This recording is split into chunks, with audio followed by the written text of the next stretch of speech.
Hello viewers, আজকে আপনাদেরকে এই ভিডিওতে দেখাবো ভোটার তালিকা হালনাগাদ কর্মসূচি 2025 কি কাগজপত্র লাগবে। এই ভিডিওতে আমি আপনাদেরকে ক্লিয়ার করব। ভোটার হতে যেসব কাগজপত্র লাগবে। নাম্বার 1, এখানে দেখুন 17 ডিজিটের অনলাইন জন্ম সনদের কপি লাগবে। অনেকের 16-15 ডিজিটের থাকে, তো এখানে 17 ডিজিটের অনলাইন জন্ম সনদের কপি লাগবে।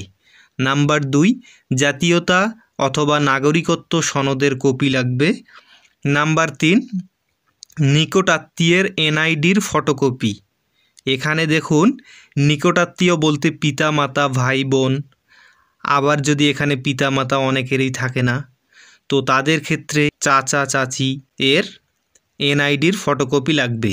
তারপরে দেখুন এসএসসি অথবা দাখিল অথবা সমমান 8ম শ্রেণী পাশের সনদের কপি প্রযোজ্য ক্ষেত্রে যদি লাগে তাহলে এগুলাই দিতে হবে।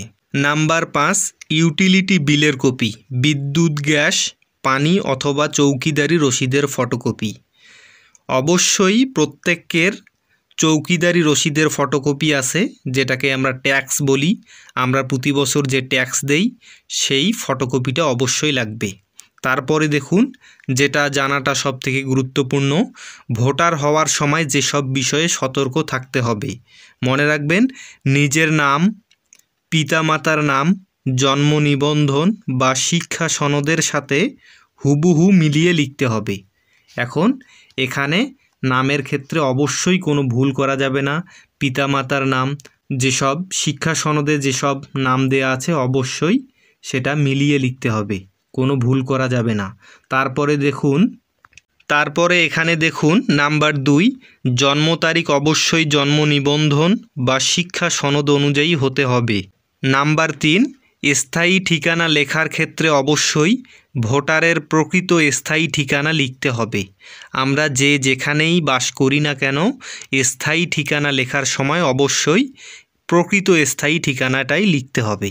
নাম্বার 4, কোনো অবস্থাতেই দ্বৈত বা 2 বার ভোটার হওয়া যাবে না। আমরা যারা একবার ভোটার হয়ে গেছি আমাদের দ্বিতীয়বার কোনো ভোটার হওয়া যাবে না। মনে রাখবেন, একাধিকবার ভোটার হওয়া আইনত দণ্ডনীয় অপরাধ। কেউ একাধিকবার ভোটার হলে আঙ্গুলের ছাপ পরীক্ষার মাধ্যমে তা সহজেই শনাক্ত করা যায়। মনে রাখবেন যে দ্বিতীয়বার ভোটার হওয়া যাবে না।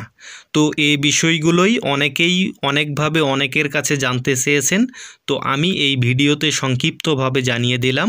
অবশ্যই সে অনুযায়ী কাজ করবেন। ধন্যবাদ।